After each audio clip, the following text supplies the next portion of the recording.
నమస్కారం అండి. ఈనాటి కమ్మని కథ పేరు గర్వభంగము. వినిపిస్తున్నది మీ విజయభాస్కర్.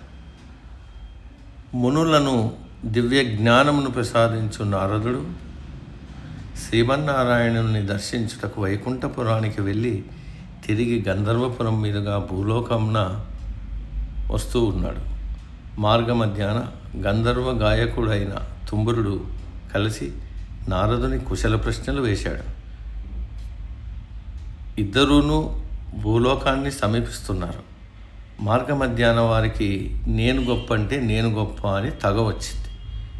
ఆ ప్రాంతంలో సదా తిరుగుచుండు బ్రహ్మచారి అయిన హనుమంతుడు ఇట్లన్నాడు: ఏంటి మీలో మీరు వదలనుకున్నారు అనగా, నారదుడు తాను దేవగాయకుడనని, తుంబురుడు తాను గంధర్వ గాయకుడని చెప్పగా హనుమంతుడు విని ఇట్లన్నాడు: మీలో ఎవ్వరు గొప్ప అన్నది నేను నిర్ణయిస్తాను అని అక్కడ గల పెద్ద బండపై నారదుని వీణ నుంచి తను గానము చేయగా రాయి కరిగి ఆ వీణ రాతి యందు ఇమిడిపోయింది.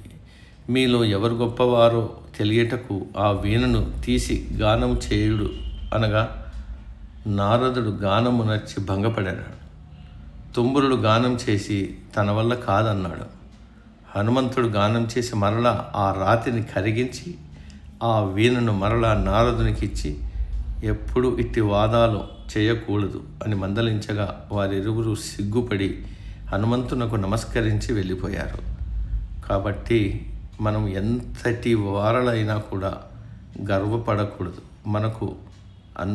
మనకన్నా అధికులు కలరు అని గుర్తించాల్సిన అవసరం ఉంది. సమాప్తం.